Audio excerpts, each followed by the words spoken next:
East Side High School. Yeah. North Torrance, right now? Yeah. All my friends went to the school. Oh, okay, that's right, yeah. Probably a little bit before you, but you know. Just a little bit. All right, well, thank you so much for joining. Are we good? Are we still? Are we good? We're good. All right. Okay, so my phone.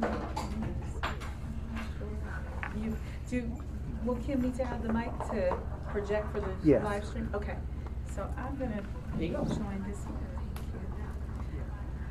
All right, well, welcome to day 2 of our convocation. I am so excited to welcome this special equity warrior who has come to grace us with so much knowledge and expertise in this area around diversity, equity, inclusion, anti-racism, and accessibility. As you all know, that's something that we really are focusing on, and we serve the most diverse students here at San Diego College of Continuing Education. So I'm so pleased to welcome Kim Desmond, who is the Chief of Race and Equity for the City of San Diego. And I want to share a couple things. Kim Desmond is the first to hold this role ever. Woohoo! Wow. That's something And so we are so excited to have you here and to see how you really help the county, San Diego, just transform and focus on equity, inclusion, and accessibility and race, etc. Kim has a lovely bio. I'm going to share really quickly. Kim Desmond was born and raised in the 5 Points neighborhood in Denver, Colorado, where she graduated from Manual High School. Kim has over 15 years of experience in the nonprofit, local, and quasi-government sector within the areas of diversity, inclusion, racial equity, and addressing systemic racism. Kim holds multiple degrees, including a bachelor's in sociology from Fort Hays State University, a master's in community counseling from Fort Hays State University, a master's in education administration and policy studies from the University of Denver, and an early childhood leadership certificate from the University of Denver. She currently again serves as the Chief of Race and Equity for the City of San Diego, leading the Office of Race and Equity for Mayor Todd Gloria. Prior to the appointment, Kim served as the Director of Interim Chief Equity Officer for Mayor Michael B. Hancock, overseeing the Mayor's Office of Social Equity and Innovation within the City and County of Denver. We are so happy to have you here. Thank you. Thank you for the intro, and congratulations to you too in your new role, Dr. King. It's good to always, yes, gotta get some finger snaps for that, so congratulations to you as well. And thank you all for being here, and thank you for the folks who are here virtually. Thank you to the tech folks who just gave the silent handshake that things are all right over there. I saw that. Thank you for all that. And so, want to get through and have a dialogue. The part of this topic is, what does it mean to be an equity warrior? And so, the topic for me both connected both professionally and personally. And so, we're going to talk through some of my personal journey that got me to this point. And literally, I am 1 year in, so Dr. King and I met like within, I think, the first 2 months where I had no idea where I was at. And so I'm 1 year into living in San Diego and also starting this new role. So definitely getting acquainted with this city that we call it the Tale of Two Cities. Of course, you have the beautiful beaches, and then you have areas that you see clear structural neglect. And so I'm going to talk through just how I got to this role and then give some background around the office and then leave plenty of time for Q&A. Does that sound good? All right. Am I good with the people through the camera, through the thing? Okay. Good old technology. And so I'd like to start out by personalizing this work and to say that for me, this work is personal and my personal is political. And I say that purposely given how I arrived to this purpose. And for me, this is more than just a job. It definitely is a divine purpose that really started with, in the right-hand corner, you see my grandmother. Yes, that is her real license. So don't steal her info, right? Don't steal her PI. And so she actually passed away, but I always lead with this in terms of my personal story and how did I come to understand what it means to do work that connects to the collective humanity. And that humanity includes really having a clear understanding around how systemic racism impacts folks. And so my grandmother, actually early on, I would credit her for starting me to really want to get into doing anti-racist work was her. She grew up in the South in Paris, Texas, of all places. And she often would casually, as kids, tell us stories about like what it was like for her to grow up in a very segregated, explicitly racist time, right? In terms of the codification of laws where separate but equal was her regular day of living. She talked about her experiences literally picking cotton. And so as a kid, she would tell us these things. I'm like, Grandma, that's you're speaking about it so casually as if this is a occurrence that it was just regular for you. And it was for her. So those stories actually made me really think hard about what this means for my family, in particular, her lived experience and her trajectory. So what brought me to this work is her, based on the stories and how that kind of formed the way that we enter into the world. So for me, that's why I say this work, my personal is political, because as a Black woman, the things that I do impact me as a Black woman. So going into work every day, my job is to work with governments, mayors, like officials, to bring more equity into government structures. Essentially, redesigning cities to be more equitable by undesigning institutional inequities in the way that we deliver city services. I'll tell you more about that when we get to the second portion of this, about what that means for the city of San Diego, and particularly under the leadership of Mayor Gloria, who I'm honored that he selected me for the first person to be in this position. I always shout out Council President Pro Tem Montgomery Stepp for her role in formulating this department, and that this is the first department in the history. And Mayor Gloria, he's many firsts. The reason why I wanted to come here is to support the first Latin, Filipino, Asian, openly gay male in this city's history. And so his person made me say, how could I not support someone like that? And so all these things, I would say, me doing this work is being clear about historically and currently what happens when you are born into a world that does not foster belongingness. And what does it mean to not belong in systems, institutions, and different sectors, like whether it be government, whether it be education. And so belonging is key. And what happens if you don't belong? What happens to the laws, the codifications, and all the things that are revolving around you? And so that's important. And then what happens when we belong? What does it mean to belong? And so the concept of othering and belonging, I pull on the work of Dr. Professor John Powell around othering and belonging is a huge part of this work. So my understanding, for me, an equity warrior means I have to understand what othering and belonging means. I am charged with working with over 12,000 city employees, which impact over 1.4 million people, with a city budget of $4.5 billion annually. And so for me to do this work, it's understanding as an equity warrior, what does othering and belonging mean, right? And so in that, I like to say to folks ask me often, it is not my job to tell people how to believe. As a race and equity officer who is charged with doing inclusion work, I'm not trying to say you should believe this way. Have your own beliefs, live your own life in your own house. That's you. However, what I do say is that one of the quotes that I live by is that when your belief, paired with bias, paired with power, has the ability to impact my personal humanity, then I will fight for liberation and freedom. And so I say that purposely. I'll say that one more time. When your belief, paired with implicit biases, paired with access to power, has the ability to impact my personal humanity, it is my duty to fight for liberation and freedom. And so in that, you can believe how you want to believe. However, if you are creating policies and practices that take away from my humanity, we need to have a clear conversation, right? And so I say that purposely to say, we all have biases. We all have biases.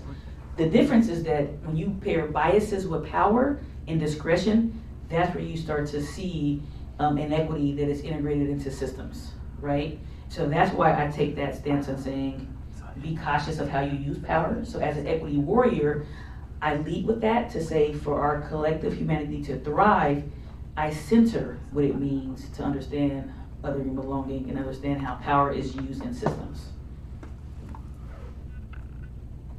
And so with that, it's about the people. I would say that with these types of roles, we have socialized ourselves that when we hear the word diversity, we hear either Black, Latin, Asian, Pacific Islander, Indigenous folks. That's what we hear. So you hear things like, we want more diversity. So when folks say that to me, I say, well, you must not have people, right?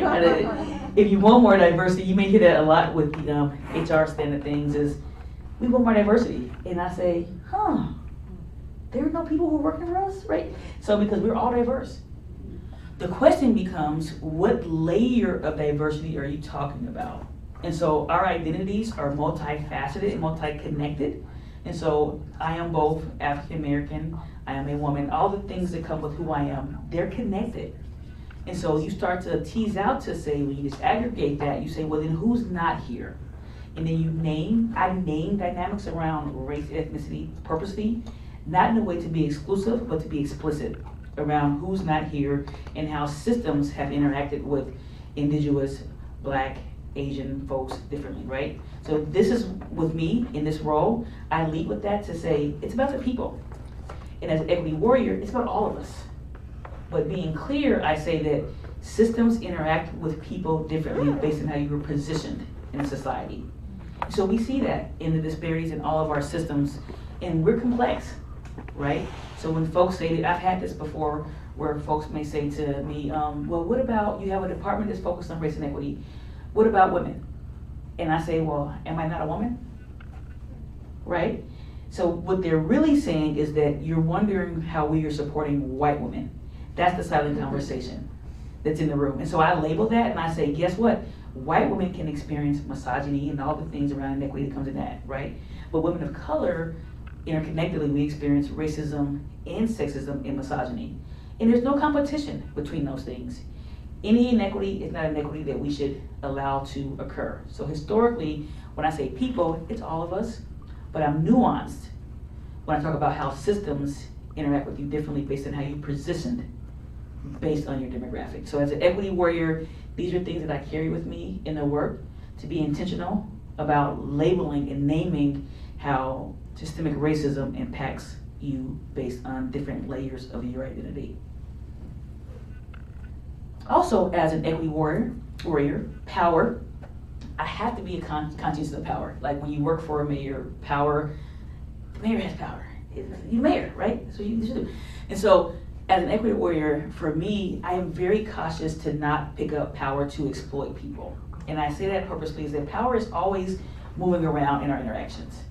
And so when I talk about power, it's how do you use it to not exploit folks, not exploit their time, their capital, their resource. And so power is a tool that can connect to systemic inequity, right? And so for me, as an equity warrior, I'm conscious of how I utilize power, and I'm very aware of not picking it up to exploit people. Power is a tool paired with bias that can cascade inequity into systems. And so understanding the construction of power in my role working with elected officials, particularly in directors over large city departments, I have to make sure that I'm talking to them about how do you use power? With power, sometimes people use discretion in that power. They make decisions that impact millions of people. And so for me, I say, how are you using your power when you're making decisions to provide city services and resources? So as an equity warrior, I'm conscious of how power is used or not used and should not be used to exploit folks. So in government systems and structures, I work in one. Being the first, doing anti-racist work in local government in itself is a thing, right? And turns out I like working in East. It's my second city, so clearly I somehow like these things. We have to think about the outcomes. And so what I say to folks when they say to me, why should we have a department on race and equity? I say, think about the outcomes. And later I'm going to talk to you about how we define equity in the city. And really, we want to dismantle disparities. And particularly, we want to make sure that there are no disparities that are impacting our Latin, Black, Indigenous people of color in various ways based on inequity in health, education, all the things that we see, all the things that you all are working to empower and change here. And so we want to make sure that we are getting outcomes. We saw this in the pandemic. We saw clear inequities in the way in which COVID impacted particularly our Latin and African American folks. Latin folks are dying at a higher rate, right? So these are things that the pandemic gave us that understanding around, like, we all could get pandemic. Some of you get your mask on. I don't have mine on. I'm good. I didn't get no COVID. But we know that the pandemic impacted us differently. So that's why this work is important, to make sure we are seeing the outcomes change in these systems. And so with that, I like to think that if systemic racism was designed into the fabric of this country, then how do we redesign it in local government practices and policies and decisions? So that's how I lead the work in our space, to say, we have to redesign these things. We have to say, the country wasn't built to be equitable. It's not a thing. So what does it mean for us then to redesign it? So half of my time, most of my time in work, is redesigning systems, practices, and policies to produce purposely equitable outcomes. It is most certainly rooted in social sciences, but also in design work, to say, we have to do something differently. And so with that, we have over 12,000 employees. And also we have a lot of community folks who help us as well. And so that's really most certainly the focus of this office.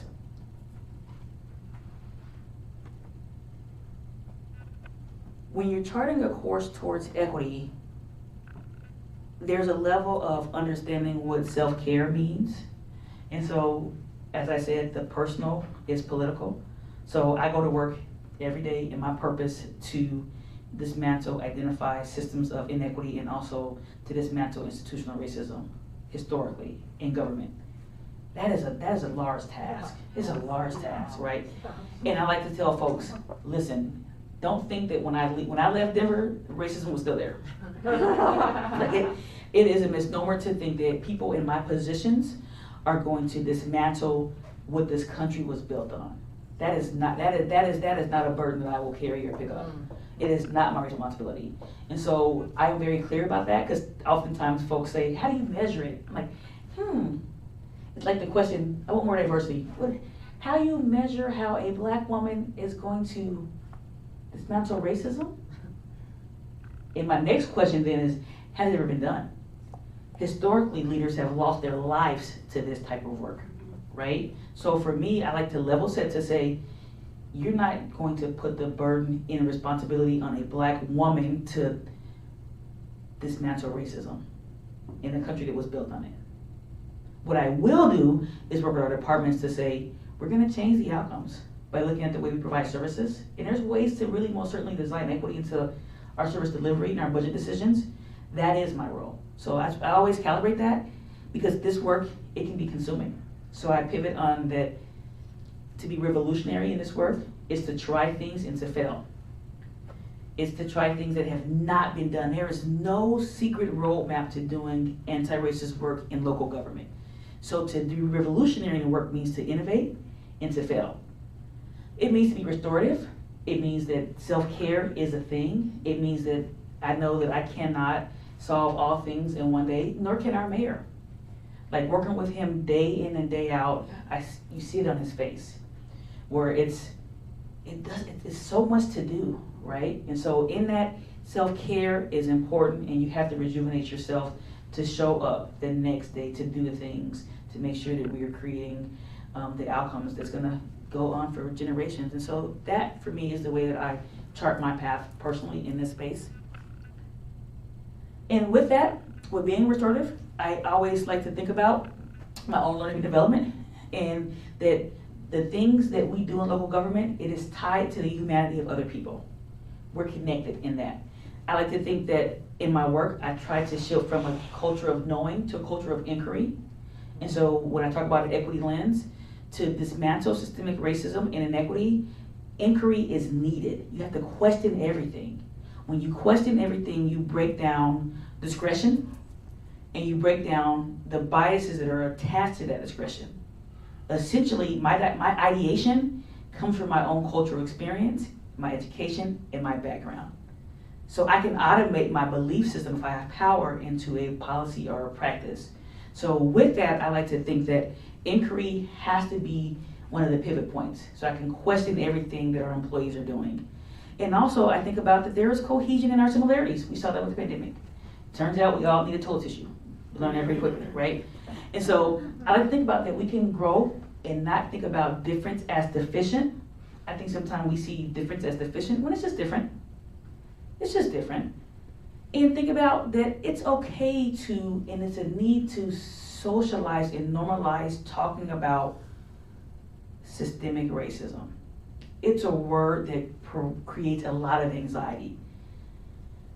To my example of my grandmother, being when she was born in the 1930s, was that people hear racism and they see explicit images, like my grandmother saw the burning of the crosses, lynching, all the things.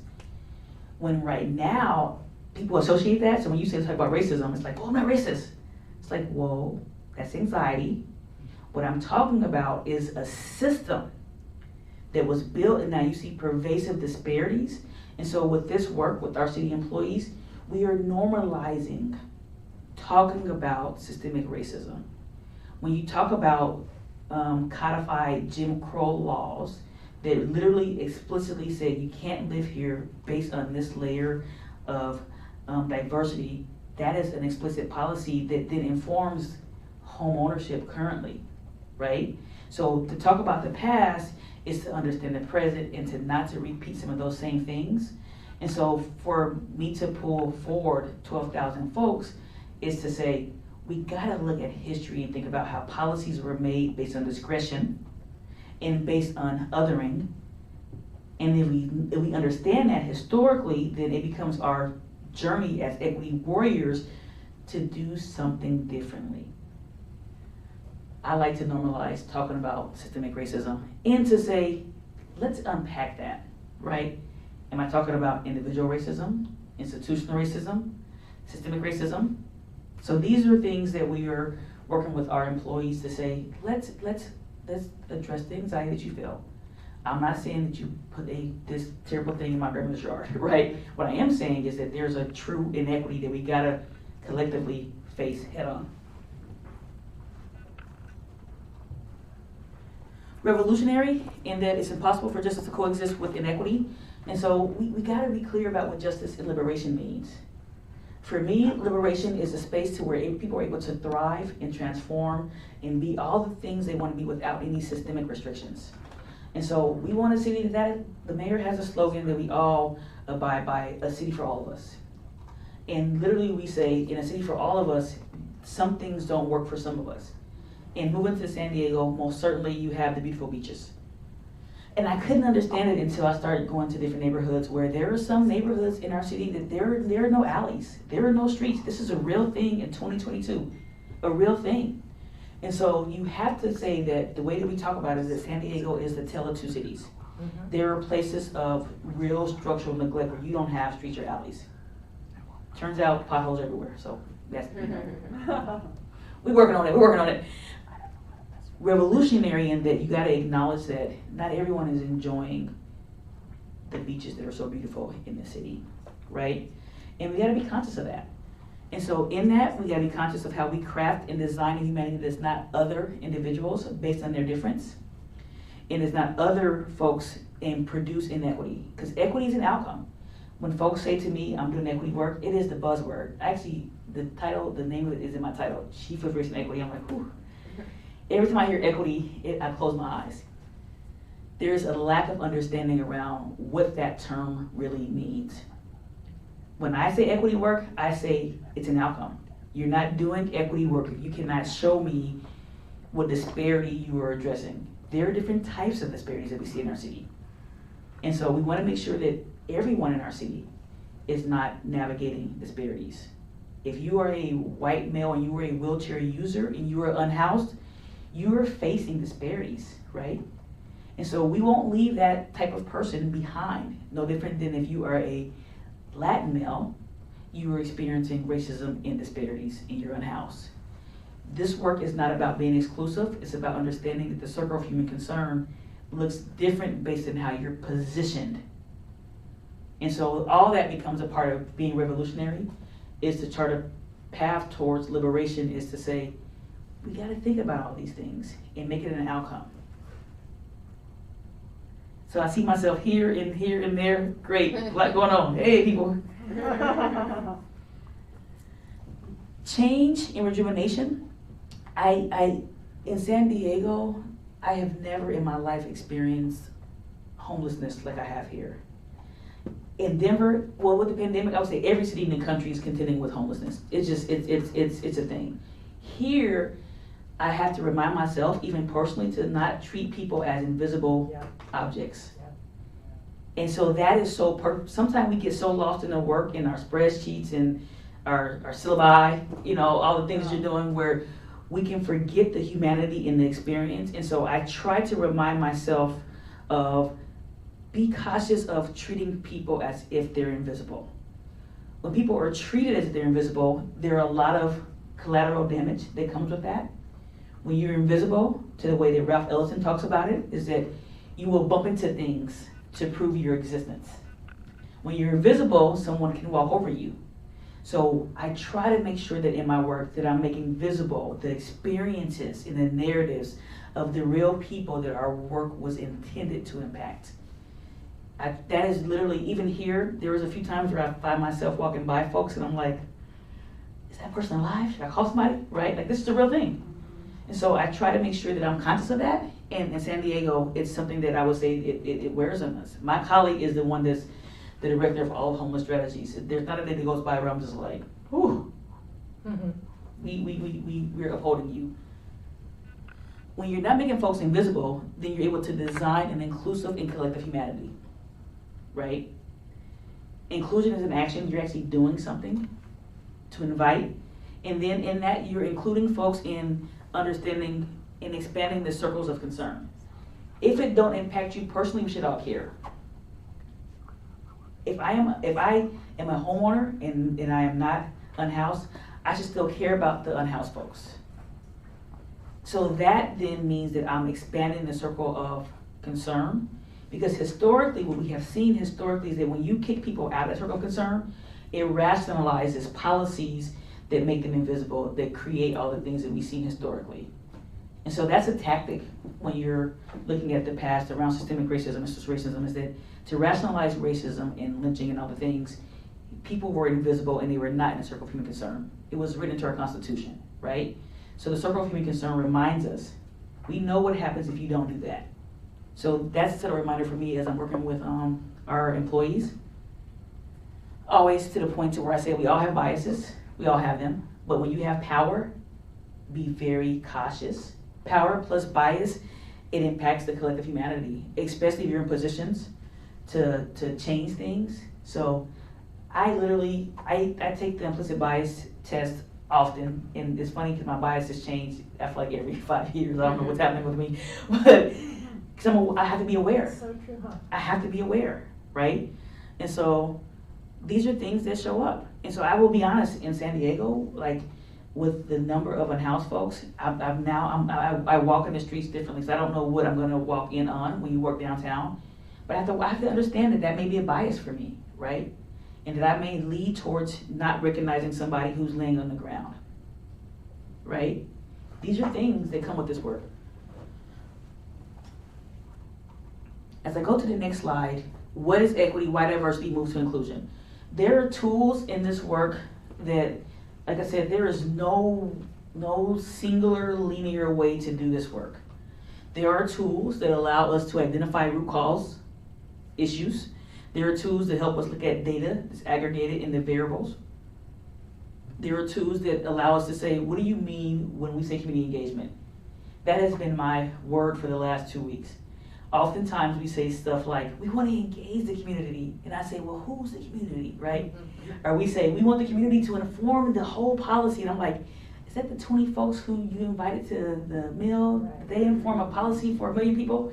And so right now, we're talking about just those things.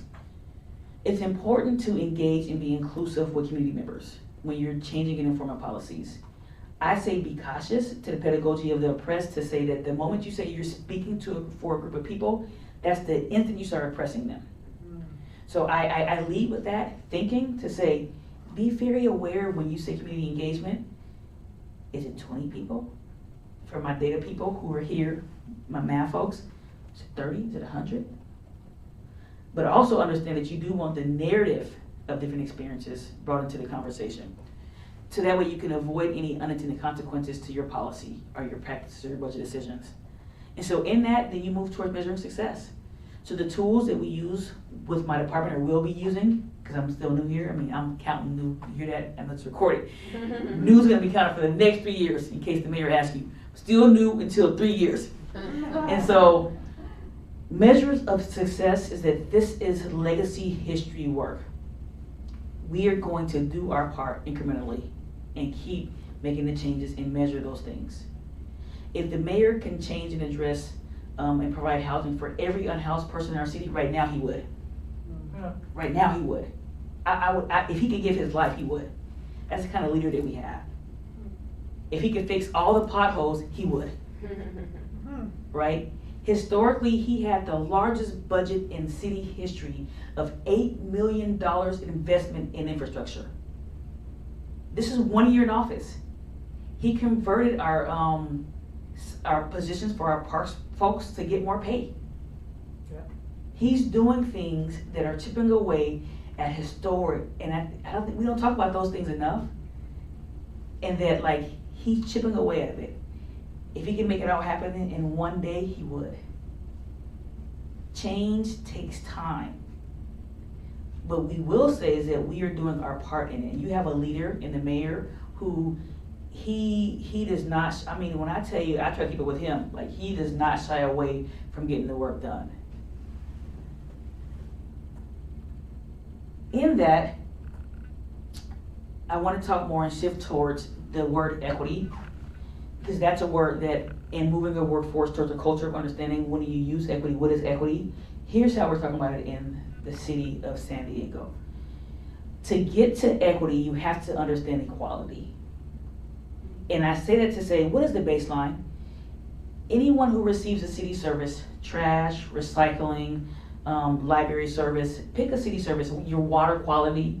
Turns out this heat wave is a thing in San Diego, I didn't know. I'm from Denver. So to understand equity, you have to have a baseline understanding in service delivery. So it's understanding we want to have a city that everyone has access to timely trash and recycle services, right? That's equality. What is the base standard?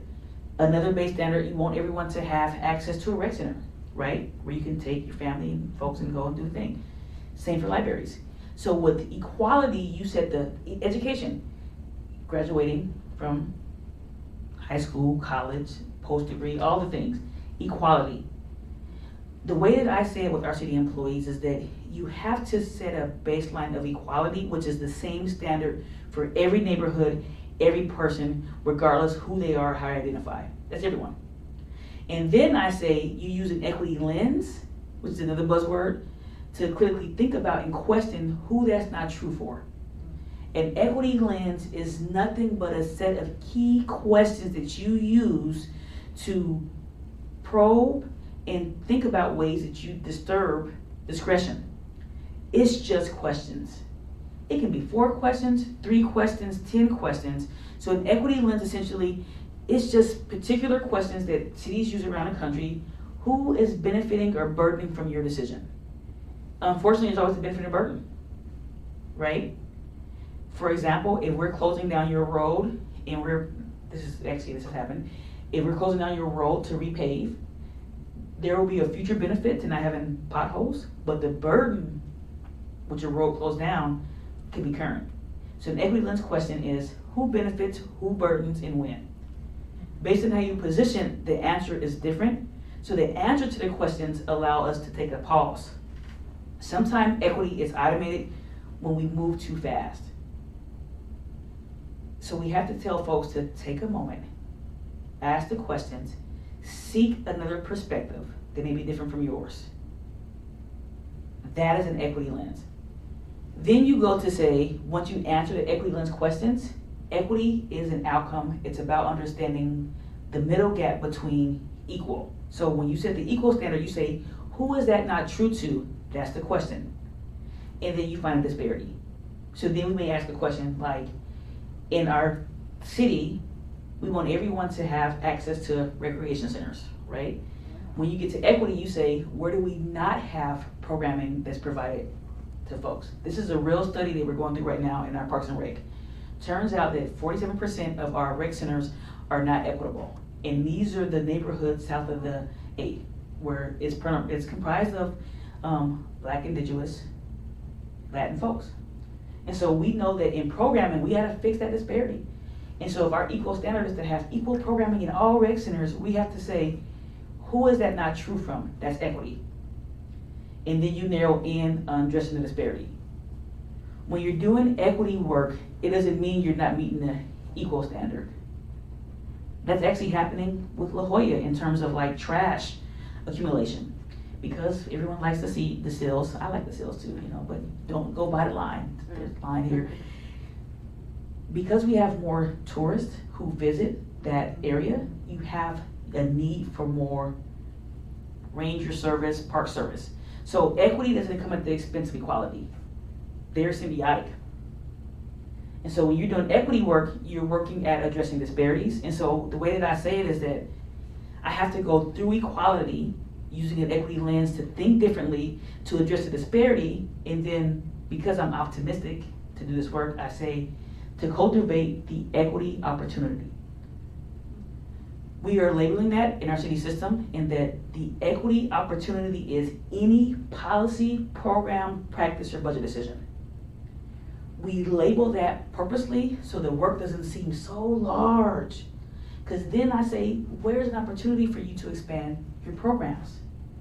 The program is the equity opportunity. The budget is the equity opportunity. And so that is how you start to address structural inequity, is by identifying the opportunity. So we're moving our workforce towards go through equality, use a lens to understand and think critically about not automating your biases, then to go in to address the disparity, then to change and create opportunities in your programs. That sounds differently than saying we're doing equity work, right? We're using the lens, and I tell you, folks say, I'm using the equity lens, and I'm like, really? What is your lens? They're like, I didn't know you was asking that. Like, I'm just asking, you told me you're using a lens, so I want to see what your lens was, right? So these are all things that you're able to narrow in and provide that understanding so we're all on the same page. And so this is what we're doing in the city of San Diego, is that's why we provide learning development, is to start and understand what we are trying to solve for. You gotta label the problem collectively to then create and chart decisions, which is designing equity into what you're doing. And again, equality and equity, you're not losing one. They're symbiotic. You can clean the trash at La Jolla and then look at the inequitable rec centers in areas that have old infrastructure at the same time, right? A lot of folks put these things in competition with each other. You do the equity, then what about me? Well, it's about all of us, right? You just need something different. That is really the question. Everyone may need something different, right? And so in that, I like to say that this is the first Department of Race and Equity in the city of San Diego. And I like to shout out my counterpart, Andrew Strong, for the county. For the first time in history, you have a city and a county that have racial justice focused offices or departments that talk about addressing systemic racism. That's historic. That's city and county. And then you go until you also now have states. Governor Newsom just appointed the first chief equity officer for the state of California. Wow. And then you have on the federal level, by way of executive order, federal agencies are required now to do equity plans. For the first time in the history of this country, you see an alignment of equity work both locally, state, and federal. That is a historic time in history. And then you overlay that you also are seeing a seismic increase in equity officers in education, right? In the private spaces, in philanthropy spaces. So this, I like to say to folks, this is a movement that's moving. People are aligned to do this work. And so this work will live outside of myself. It will live outside of Mayor Gloria, because it's codified and it's added to an ordinance. This outlines our duties by way of policy to say it is no longer optional for us not to create plans to address inequity in all of our programs and practices. It is no longer optional for us to not talk about the unintended consequence to institutional racism. Written in policy. I'm gonna wrap it up and then we can have any questions. Yep, I'm right on time. So just wanted to put this into space to say, one of my favorite quotes is that you can't train your way out of systemic racism. I can provide all the training. Training is a strategy. Training is about normalizing the conversation to understand equity and get on the same page. Our structure in the city of San Diego is one that has training. We have tactical equity plans. Every department will do those to look at, they're going to define their equal and equitable goals in our city. Training, plans, and also community investments. I'm launching a community equity fund to say we cannot do this alone in government. Organizations help us. So our motto, and I have to shout out my colleague, the innovation officer, Kirby Brady, for performance analytics, is that me and her, we're working to pull this infrastructure together to say, it's training, it's coaching, it's data, it's all the things. There's no singular way, linear way to do this work. It's all the components. It's not just training. It's training, it's plans, it's investment in community, it's using data. All these things are part of how we approach in the city of San Diego doing race and equity work. And so with that, I would like to bring this to a closing. I had the opportunity to see the recent Tupac exhibit in LA. And I close with this to say this, is that regardless of how you feel or what you think about Tupac, he was a very complex person. Born to a parent who was in the Black Panther Party. And so his ideology and his experience with poverty really created a way of thinking that I don't think the world was ready for.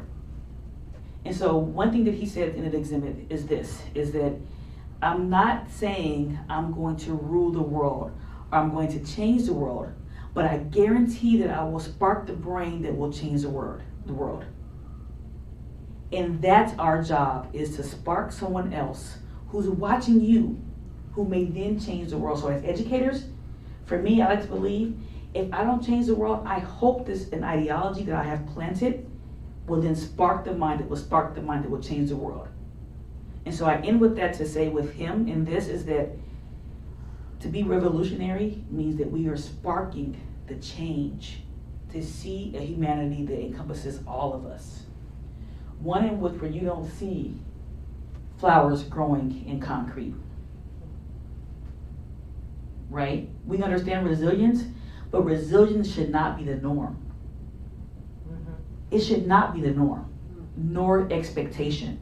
And so I have this image purposely to say that let us not forget the rows that grew in the concrete, but let us not normalize that to spark the brain that will change the world.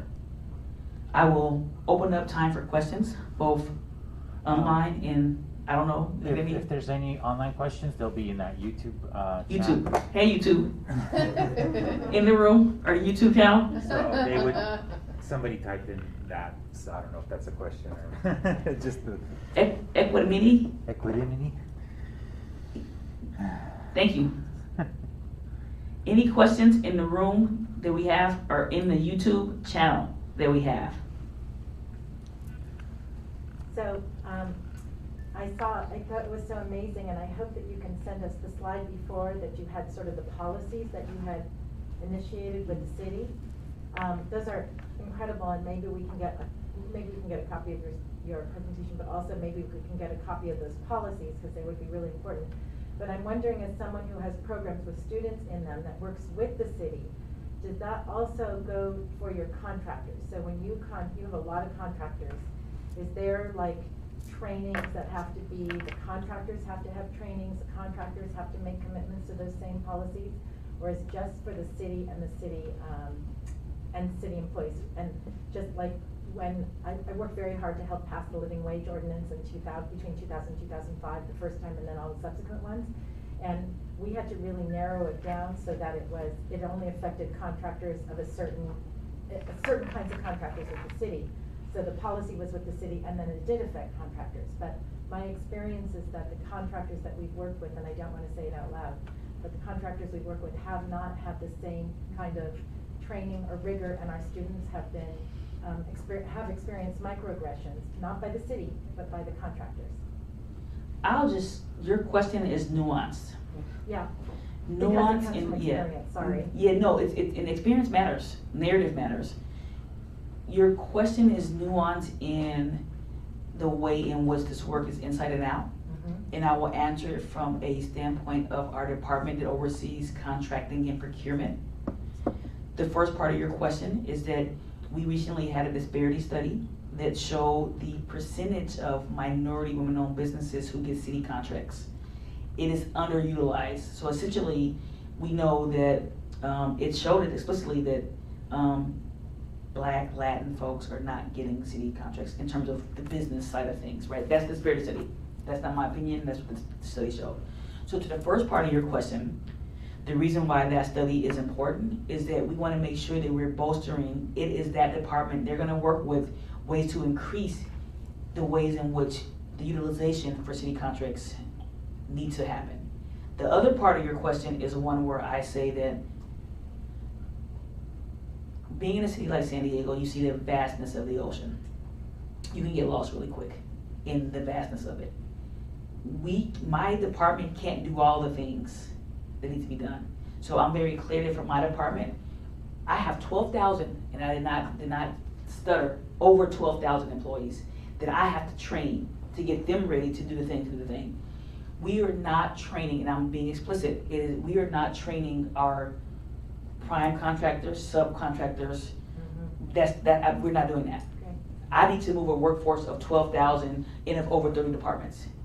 But I do have a response to what we are going to do, which is in the way that we invest in external folks, is that I'm going to invest in organizations that may have opportunities to train other organizations and individuals externally, because I understand that this work is inside and out. We can't just transform the city and not transform what the contractors are doing.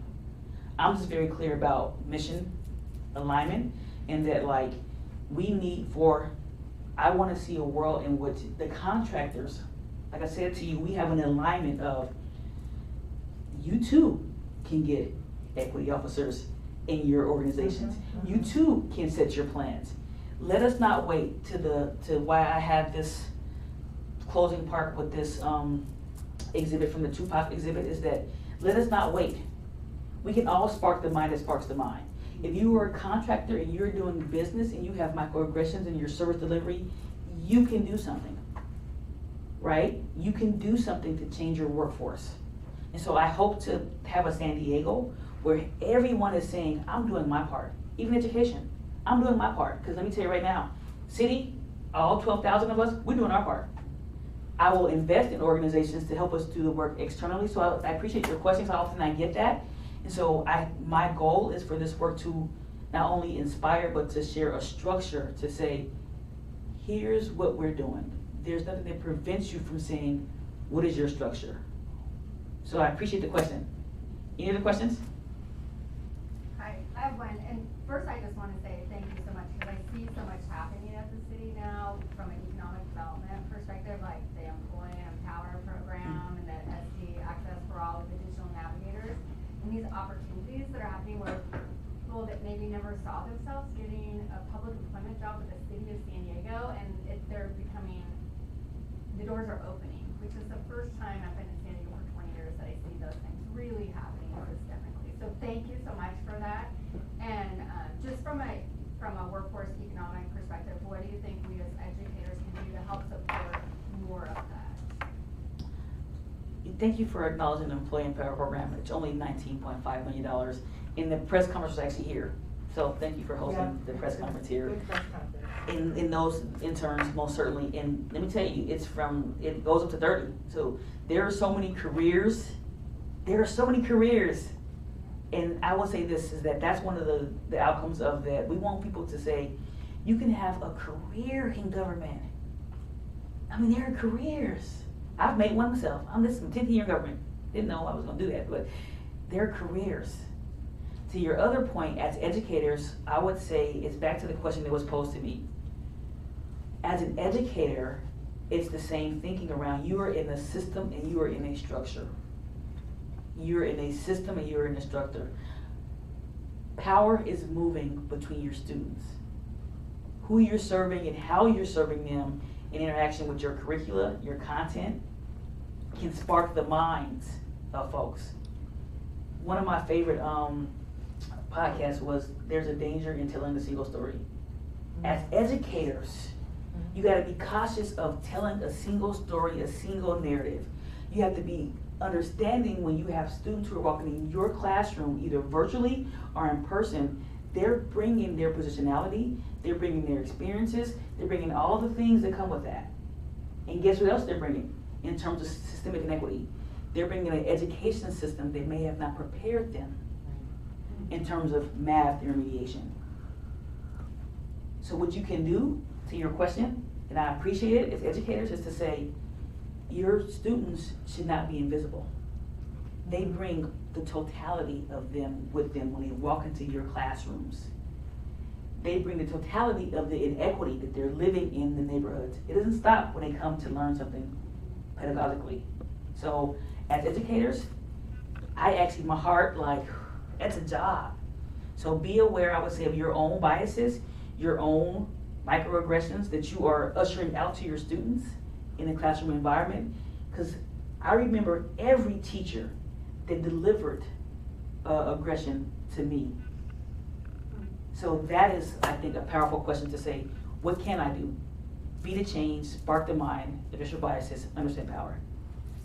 Yeah, and I want to piggyback on what she said. I just think it's great what you're doing. I think we're living in such unusual times. You know, I was in LA after the last rebellion in '92, the riots, and you know, there was so much money poured into sort of rebuilding the city and all of that. And I hope that this continues to move forward.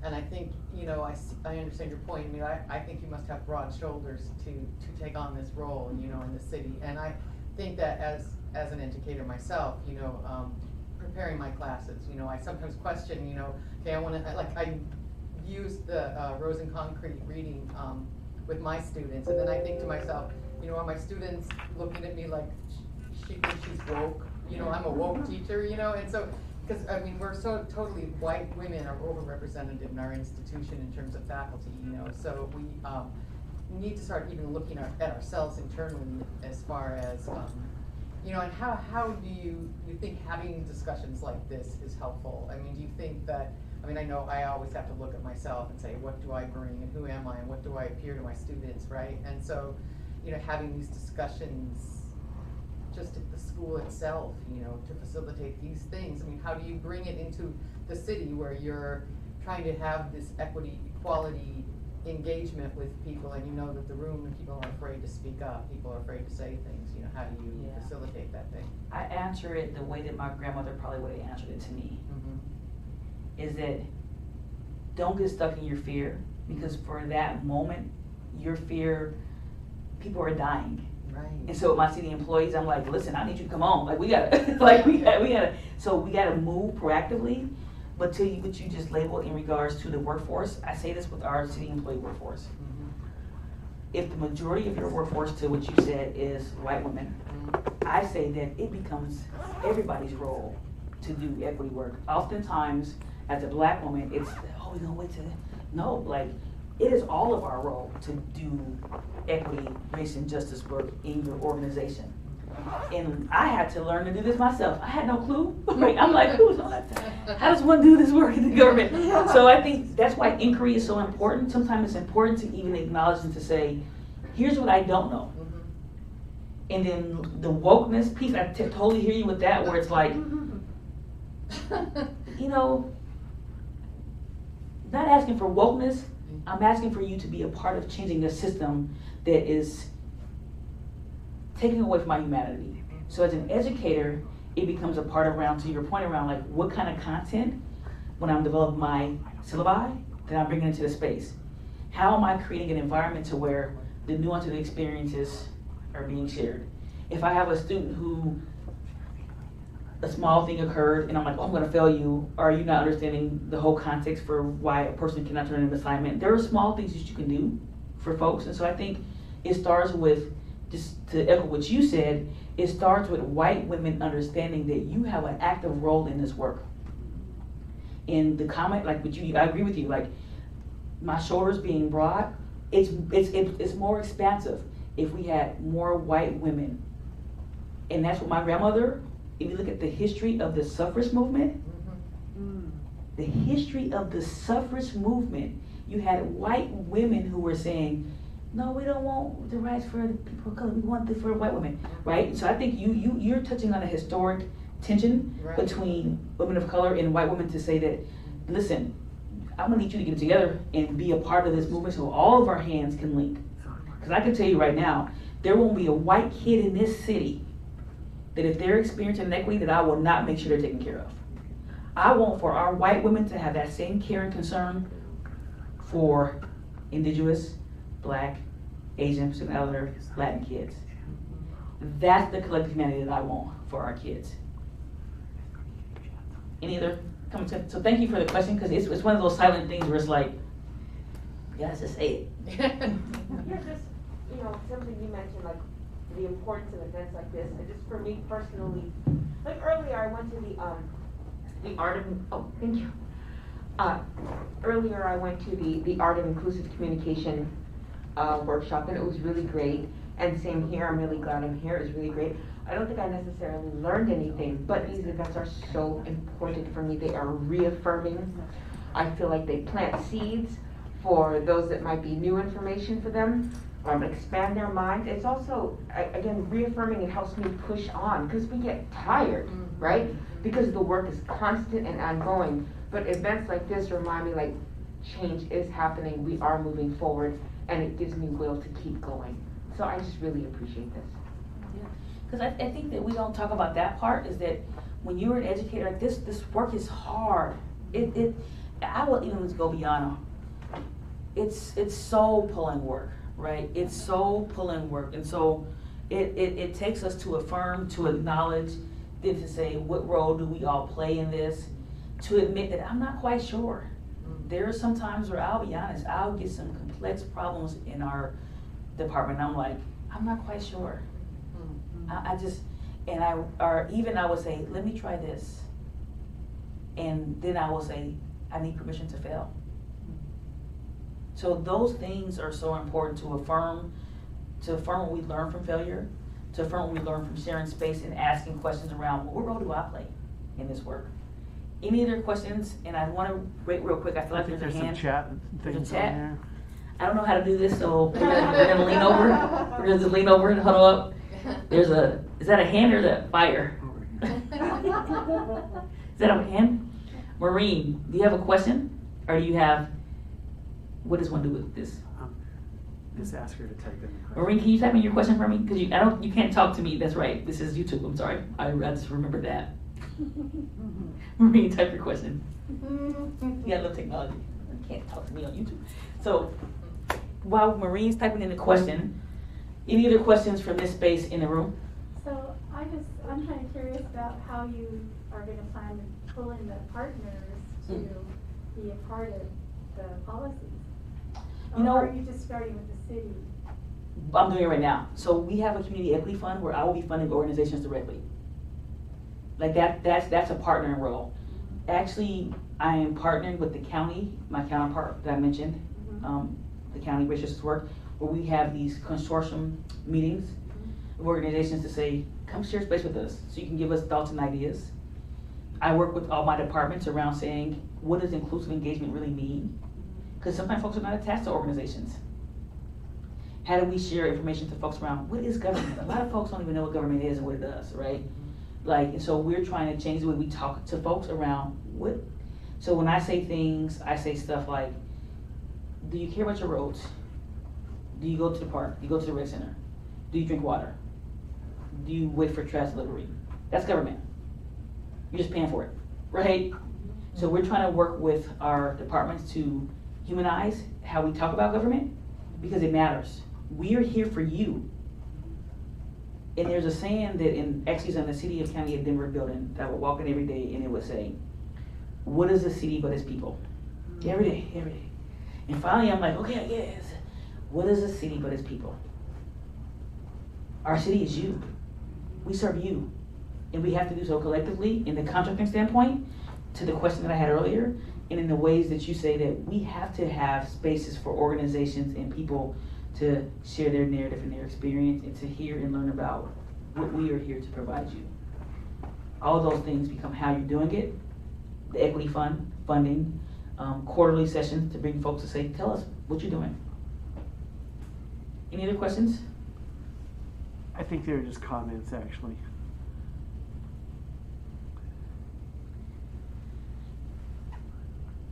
Thank you. What you're doing is really important. And thank you all for what you're doing too. Like I can just say this, like and thanks to Dr. King, like she definitely, when coming to a city, it was great to be able to say, help me, where am I at? What is the city? So thank you to all the educators and what you're doing. Like I just, educators, medical folks, I think there's not enough of a firm acknowledge that. And I will echo is that the more we do that, then the more that we can diversify. Then you have people, right? The workforce, and that we need to make sure that we have a workforce that looks like the richness of our city. And that's why the mayor's administration, I mean, our appointees, his appointees, we all in there. Yeah. I'm like, everybody's in there. I'm just waiting for a wheelchair user. We all in there, right? So all these things are important. Diversity brings innovation. The more difference in thought and different experience and different cultures, it helps you drive your bottom line. You want difference. So I thank you all for what you're doing as an educator. Thank you to Dr. King for the work, all of Dr. Kings, for the work and in her new role. And I would just say to that slide where I said restoration, revolution, restore, all that stuff, uphold Dr. King. I say that as a leader in this work, like, we need support. Like, it's a lot to be a leader. We put a lot on leaders. It's like, fix everything, do everything. And so if you see her or if you're working with her, give her grace, give her ideas, and keep standing with her especially when things get hard. It's easy to support a leader when they're doing things when it's easy. Oh yeah, they're great. Budget's good, and number of kids, and number of students. When things get hard, all of a sudden we like say, that's a bad leader. We blame individuals for system level gaps. So my closing ask to you all would be, uphold Dr. King, not only when she's doing well, but uphold her when she's navigating challenges. That would be my ask. And keep taking care of yourself. And thank you for your time. Thank you, YouTube people.